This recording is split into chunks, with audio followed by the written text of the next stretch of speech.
गोस्वामी जी ने शरीर के तल पर राम की बातें एक कहानी के रूप में दिया है, या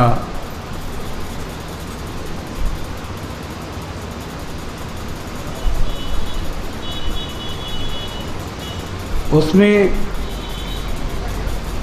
राम को एक जोक बनाया, एक मानव शरीर और गुरु के सानिध्य में वो बढ़ रहे हैं। और एक दिन उस राम में राम का चित्त धारण करने की जरूरत पड़ी और गुरु के माध्यम से उन्होंने किया। उस चित्त को राम के अंदर में उतारना चाहते थे, उस चित्त में सत्य को उतारना चाहते थे और सत्य को ही उन्होंने सीता कहा। सत्य को, उसी सत्य को जो राम के चित्त, जो हम लोग एक कहानी के रूप में पढ़ते हैं इस तरह से, क्योंकि शरीर के तल पर रहने वाले लोगों के लिए वही सही है, वही सही है पहला फेज, क्योंकि वो चार तलों से उन्होंने लिखा है, इसलिए सजाया है। सीता को पिता कौन है तो जनक, कौन है तो वैदेही, विदेह, जनक विदेह थे, विदेह की लड़की वैदेही, वैदेही राम को मिली। जिस दिन वैदेही राम को मिली, जिसने कहते हैं कि इतना उसे प्राप्त करने के लिए कोशिश किए कि वो बिकने लिए तैयार हो गए।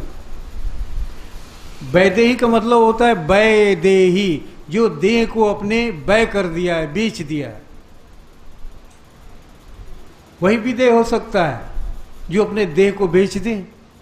परमात्मा के हाथों, गुरु के हाथों, अपनी साधना के हाथों अपने देह को गला दिया। ये देह के तल पर, शरीर के तल से ऊपर उठ गया, उसको कहते हैं बेच देना। शरीर अब नहीं है तो राम, शरीर नहीं है तो राम किससे शादी करेंगे? तो राम की भी वही हालत है, राम उसी से शादी कर रहे हैं, उस सत्य से जो उनके चित्त में पैदा होना है, जो चित्त में अवतरण हो रहा है।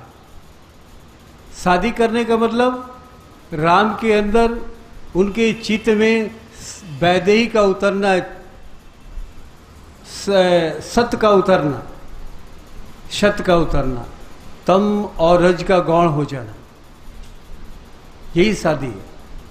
और शादी का मतलब भोग अब शुरू होता है। अब राजसी भोग, राज का चलाओ। दशरथ क्या कह रहे हैं कि अब इसे राज दे देना चाहिए। शादी हो गया, शादीशुदा हो गया, अब इसे कर्म करना है। अब करने के लिए, राज भोगने के लिए, राज सुख के लिए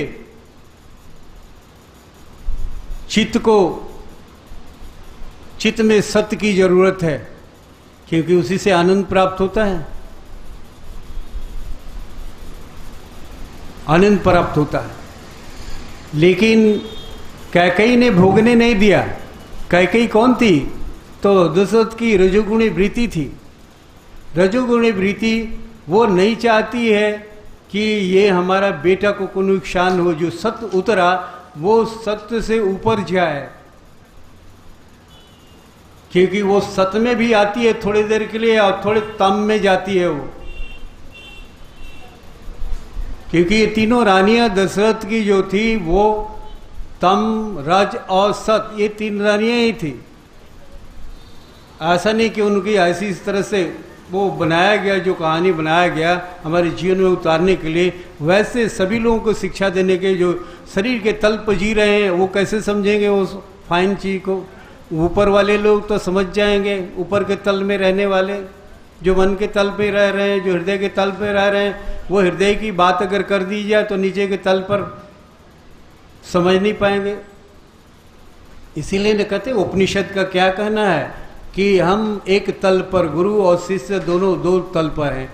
कैसे हम आपको बता सकते हैं? निसंदेह आपके तल पर हम आकर ही आपकी जैसा वो सृजन करेंगे समझाने के लिए। बड़े मोटे रूप में कहानी बनाएंगे, मोटा मोटा पैर, मोटा मोटा हाथ। जैसे छोटे बच्चे को बहुत फाइन अक्षर नहीं सिखाया जाता, बड़ा बोल्ड बनाया जाता है, बोल्ड अक्षर दिया जाता है। जो अक्षर दिया जाता है बड़ा बोल्ड दिया जाता है, बड़ा बड़ा, ताकि वो समझे, देखे, अच्छा लगे। एकदम महीन आप रख दीजिए तो उसको मन नहीं लगेगा, बोल्ड में मन लगता है। तो ठीक ऐसे लोगों को जिनका दिमाग विकसित नहीं है, जिनके ऊर्जा, जो फिजिकल ऊर्जा है, जो पदार्थ है, वो जिनका टूटा नहीं है, ठोस के रूप में पड़ा हुआ है। कहते हैं कि विज्ञान कहता है कि वो 1 ग्राम पदार्थ को तोड़ते हैं तो 2.26 करोड़ वाट ऊर्जा पैदा होती है। अब सोचिए कि इतना भारी भरकम शरीर को तोड़ा जाए तो कितना मिलियन करोड़ वाट पैदा होगा। अब इसलिए तो शक्ति के भंडार आप है, इसलिए कि आप पदार्थ हैं और पदार्थ को तोड़ने की क्रिया बताई जाए, आप इसके पीछे पड़ जाएं, तोड़ने के पीछे पड़ जाएं तो वो तोड़ ही देंगे और सब ऊर्जा बदल जाएगी। ये पूरी जो ठोस है, जो पदार्थ है, वो सब ऊर्जा के रूप में आ जाए। लेकिन बहुत लोगों को जो मोटे हैं, नहीं, उनको अपने दिमाग को फाइन नहीं बना पाए हैं, तरंग को पकड़ नहीं सकते हैं। बड़ी फाइन तरंग है, नहीं पकड़ सकते हैं, अनुभव कर सकते हैं।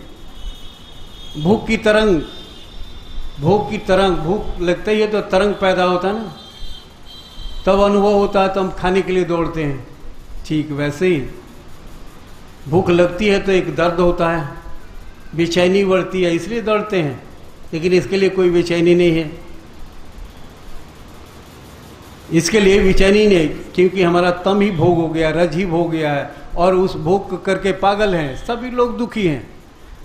किसी से पूछिए तो सब लोग रो रहे हैं कि मेरे ये हो जाता, मेरे ये गड़बड़ हो गया, मेरा वो गड़बड़ हो गया, ऐसे हो जाना, ऐसे कर रहे हैं, वैसे कर रहे हैं, कुछ भी, सारे लोग दुखी हैं। इसलिए कि जो करना चाहिए अपने आप को, जो होना चाहिए वो नहीं कर रहे हैं, वो भगवान के लिए कुछ कर रहे हैं। वो समझते हैं कि भगवान जिस दिन मिल जाएंगे हमारा सब कुछ ठीक हो जाएगा, लेकिन भगवान मिलेंगे ही नहीं। भगवान तो कंडीशन लगाए हैं कि अब तुम पहले स्वच्छ बनो तब हम भगवान मिलेंगे, ऐसे नहीं मिलेंगे। पहले तुम कंडीशन बना के रखें कि मन को खाली करो, स्वच्छ करो। खाली करना ही, शून्य करना ही स्वच्छता है। तो इसलिए जब राजगद्दी दिया जाने लगा, दशरथ जी ने रोजा के से तिलक देकर राजगद्दी संभालने के लिए किया जाए, काम करे, तो ये तो भोगने लगेगा। क्या कहीं ने सोचा कि ये तो भोग में चला जाएगा। ये मेरा बेटा, यो प्यार करती थी, कौशल्या से ज्यादा कहीं प्यार करती थी। सत्य में आप रहते रहते अनासक्त होने लगते हैं। अगर सत्य में रहते रहते कुछ काल तक ले एकदम पूरा सत्य में रहने तो अनासक्त हो जाएंगे आप।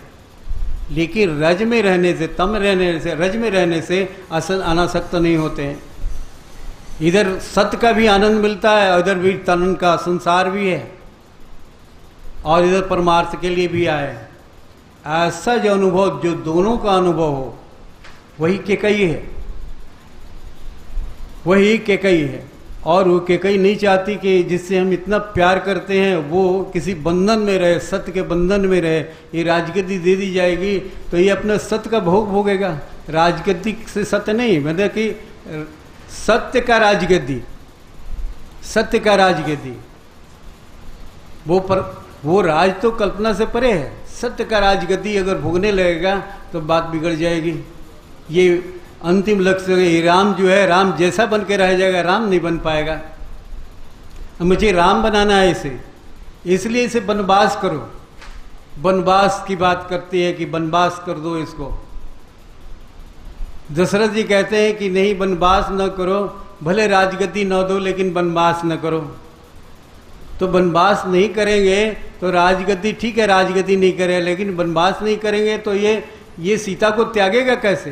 सीता मतलब सत्य को त्यागेगा कैसे? सत्य की वृत्ति को से परे कैसे होगा? इसलिए वनवास भेजो। और सत्य के रहते रहते इसको सत्य एक दिन सत्य से परे हो जाएगा। क्योंकि सारे साधु संत जितने हैं सब दाम्पत्य जीवन को बिता रहे हैं जंगल में जाकर, रावण से परे जा रहे हैं, रावण से परे हो रहे हैं, उनके कि तहाँ के रावण का आँच न हो लो, प्रभाव रावण का ना हो। चलो अपने सत्य को लेकर के, अपनी शतवृत्ति को लेके, यानी पत्नी को समझाने के लिए कथा में की गई है कि वो अपनी पत्नी के साथ फलाना ऋषि रह रहे हैं, जंगल में फलाना ऋषि रह रहे हैं, फलाना ऋषि रह रहे हैं, सब लोग उसी काम के लिए पहुंचे हुए हैं बंग जंगल में। वनवास का मतलब होता है कि हलचल से समाप्त, हलचल से आगे बढ़ने जाना, कहाँ कोई दायित्व तो न हो, कोई निभाने के लिए कोई दायित्व तो नहीं हो। राम बनने के लिए जरूरी है, राम जैसा तो आप बन जाओगे लेकिन राम नहीं बन पाओगे। राम बनने के लिए दायित्व को छोड़ना पड़ेगा, अपनी जिम्मेवारी को छोड़ना पड़ेगा, पूरा 100% छोड़ देना पड़ेगा राम बनने के लिए। और वही इसीलिए उन्होंने वनवास दिया कि राम एक दिन ये सत्य को भी त्याग दे, यानी अपनी पत्नी यानी सीता को भी त्याग दे, और वनवास में ही लूट खसोट होगी। राज करेगा तो नहीं होगी, ये भोग करेगा तो नहीं होगी।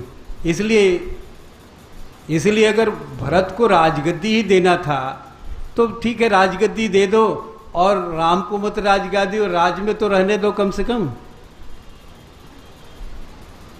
लेकिन वो नहीं, उसने स्वीकार नहीं किया कि नहीं राजगद्दी नहीं देंगे लेकिन वनवास देंगे। राजगद्दी भरत करेगा तो ठीक है, भरत तुम्हारा लड़का है, वो राजा बन के रहेगा।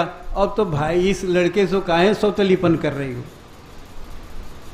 वो तो अधिकारी नहीं है। लेकिन सच्चाई ये है कि वो राजगद्दी की लालच नहीं थी, उसकी अपने बेटे की राजगद्दी की लालच नहीं थी। लालच वो थी कि मेरा राम का जो सत्य है वो समाप्त हो जाए, वो राम जैसा नहीं राम बन जाए। इसके लिए उसने वनवास भेजा था, वनवास करवाया था, ताकि एक दिन सत्य की जब जिम्मेवारियां हट जाएंगी, जिम्मेवारी से मुक्त हो जाएंगे, सब कुछ से मुक्त हो जाओगे, तो निसंदेह एक दिन सत्य में रहते रहते सत्य से अनासक्त हो जाता है व्यक्ति। असत्य भी अब उसको अच्छा नहीं लगता है, सत्य में आप आनंद नहीं लगता है, और सत्य से परे होने लगता है। ये तो वनवास है। और सारे ऋषि मुनि लोग इसी के लिए वो जंगल पकड़े हुए थे। शबरी भी वहीं पर मिली, शबरी का भी यही काम था, उस सत्यवृत्ति खोज रही थी, राम को खोज रही थी। उसे गुरु ने कहा कि बस ये काम करते रहो, एक दिन राम आएंगे, राम आएंगे। यानी राम का मतलब है रमन करना, राम का मतलब स्थिर हो जाना, रुक जाना। राम का मतलब होता है वर्तमान का फैल जाना, बड़ा हो जाना, इतना बड़ा हो जाना कि जहां भूत और भविष्य समाप्त हो जाए, ऐसा वर्तमान हो जाना, ऐसा रमना। और इसी के लिए सबरी भी भागी थी घर छोड़कर। और गुरुजी ने आश्वासन दिया था कि दिन राम आएंगे।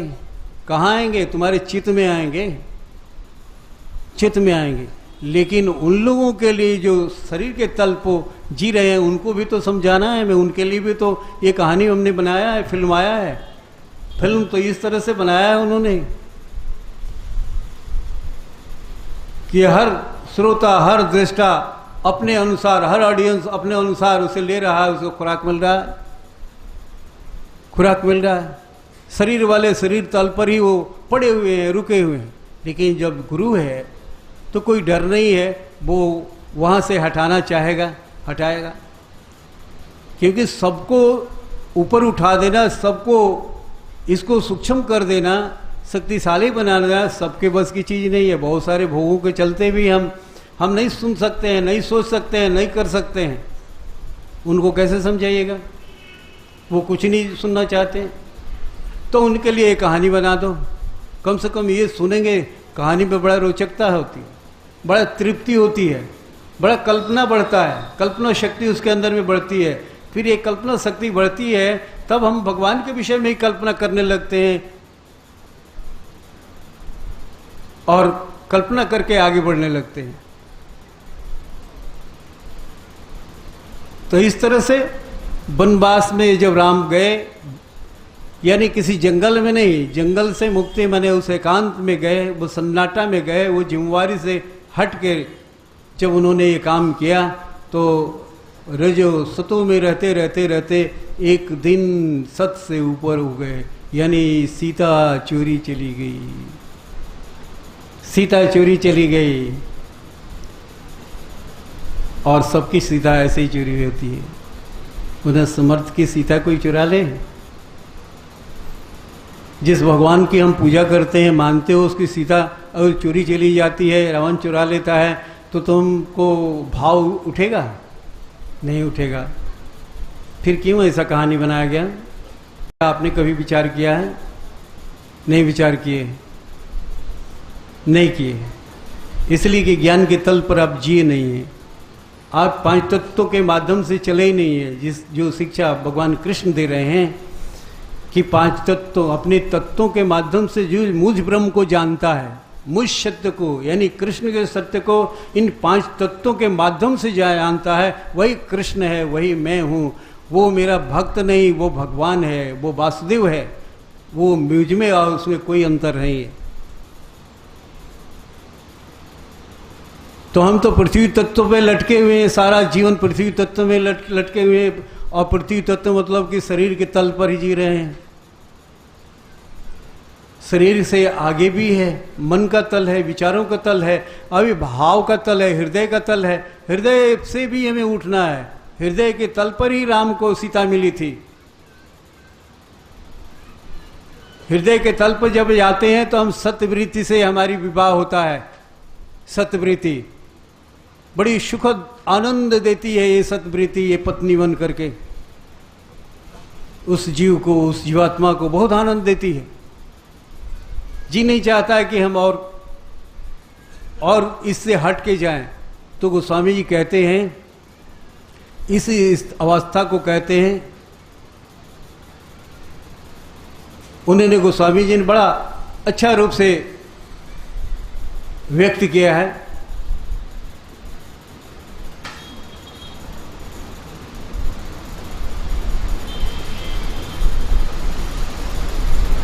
अर्थन धर्मन काम रुचि गतिन चहु निर्माण जन्म जन्म मुनि राम पद यह वरदान न्यान।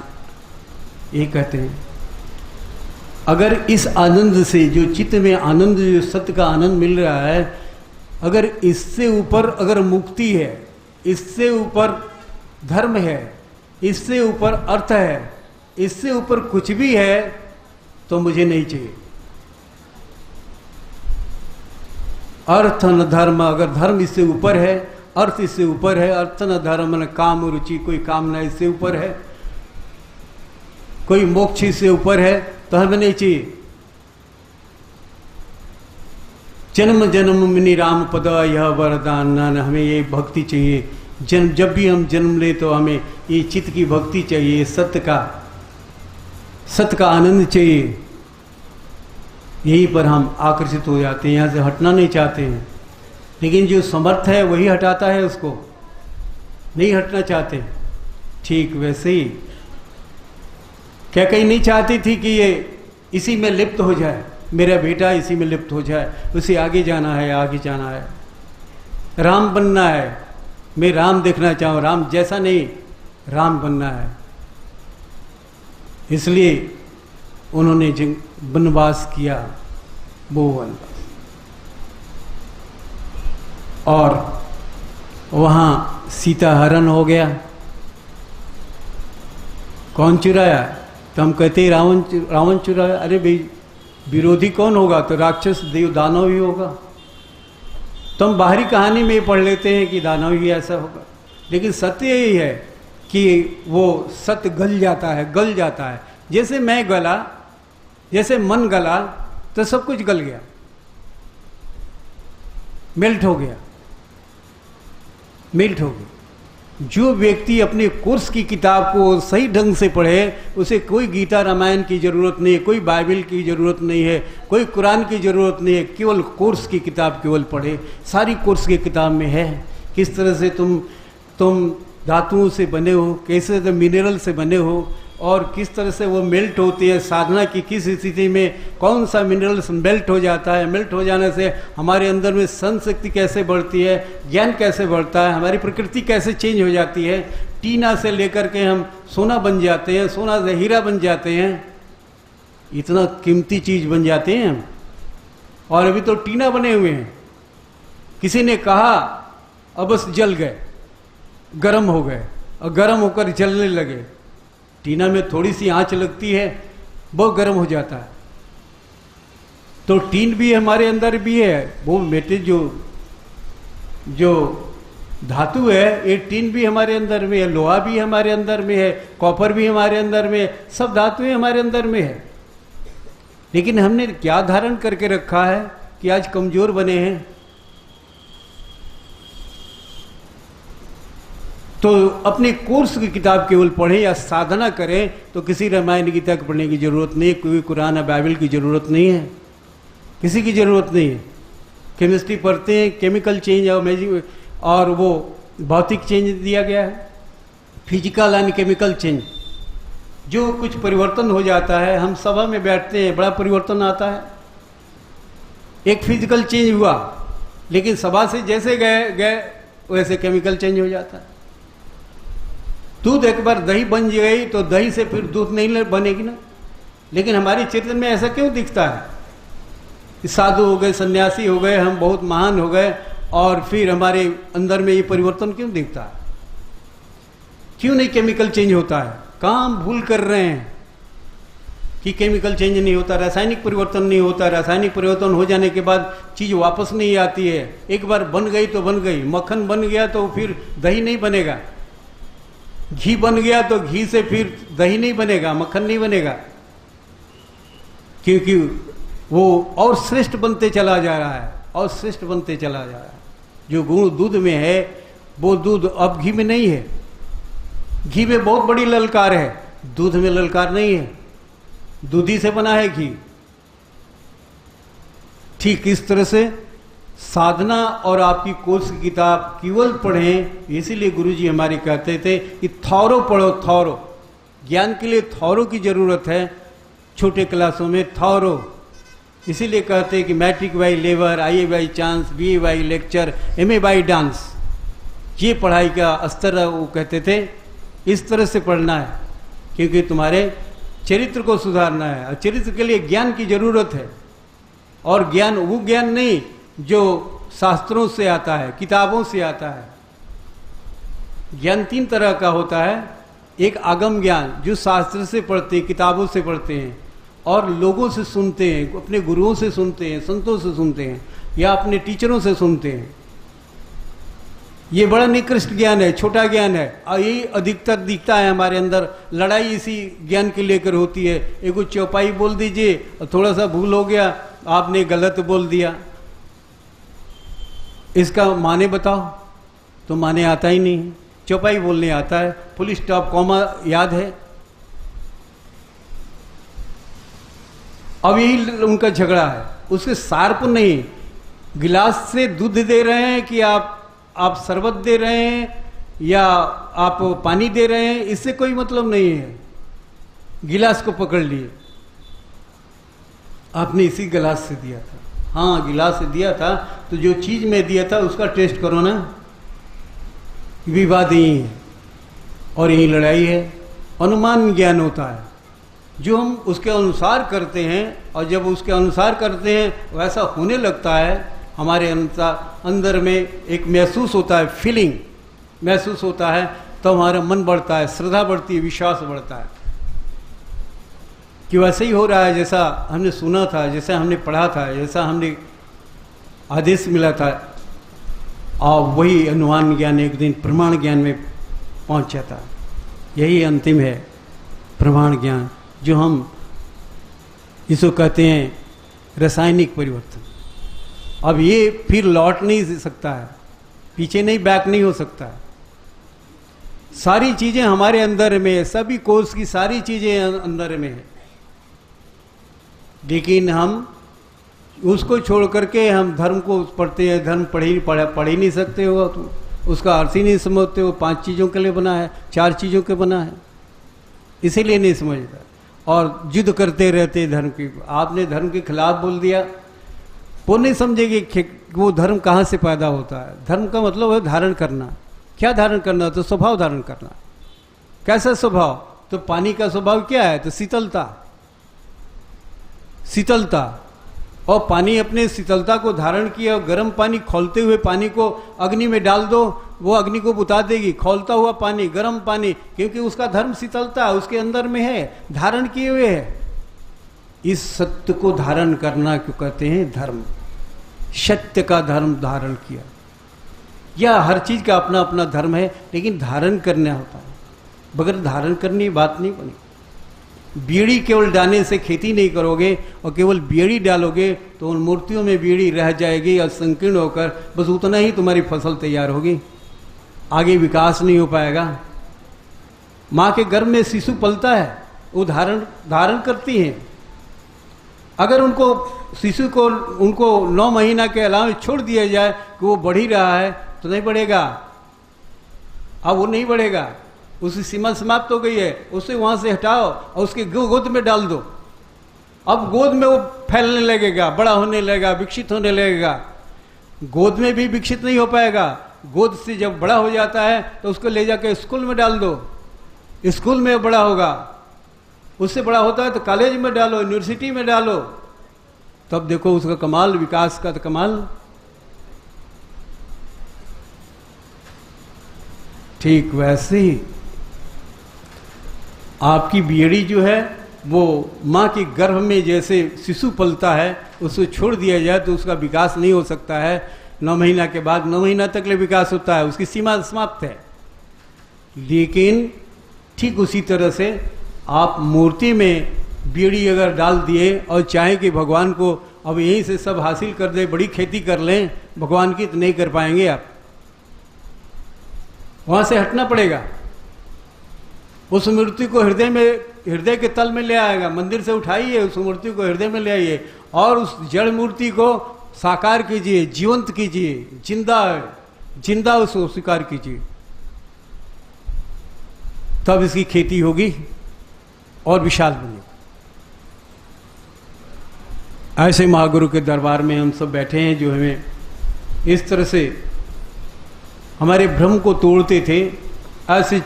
ऐसे शब्दों को, ऐसे उदाहरणों को पेश करके हमें वहाँ तक ले हमारे मन को पहुँचा देते थे कि सत्य क्या है। और कथा के माध्यम से, प्रसंगों के माध्यम से, क्योंकि उन्होंने कहा है कि तुम्हारे स्तर पर आकर मैं बात करूँगा, क्योंकि मेरी स्तर की बात तो तुम समझ नहीं सकते हो। तो मैं कभी कभी अपने स्तर पर जाऊंगा, लेकिन अक्सर तुम्हारे स्तर पर ही बात करूंगा। और वो इस तरह से हमारे स्तर पर आकर समझाया करते थे और वो घुस जाता था। और उन्होंने कहा कि इसी तरह से शब्द को, हमारी विद्या को, हमारे ज्ञान को, हमारी सोच को इसी तरह से विकसित करना। आइए उनकी सूक्ष्म उपस्थिति है, आइए हम उनसे प्रार्थना करेंगे। प्रभु हम तुम्हें क्या दे सकते, तेरी दी हुई वस्तु लेकर उपस्थित हैं। इन्हीं वस्तुओं से हमें लगा हुआ प्यार हो गया है। इन्हीं वस्तुओं को मैं तुम्हारे चरणों में समर्पित कर रहा हूँ, इन्हीं के माध्यम से अपने प्रेम को समर्पित कर रहा हूँ। ये प्रभु इसे स्वीकार करना और हमसे दया करना, कृपा करना। आइए इन्हीं शब्दों के साथ हम इस प्रभु समर्पित करें।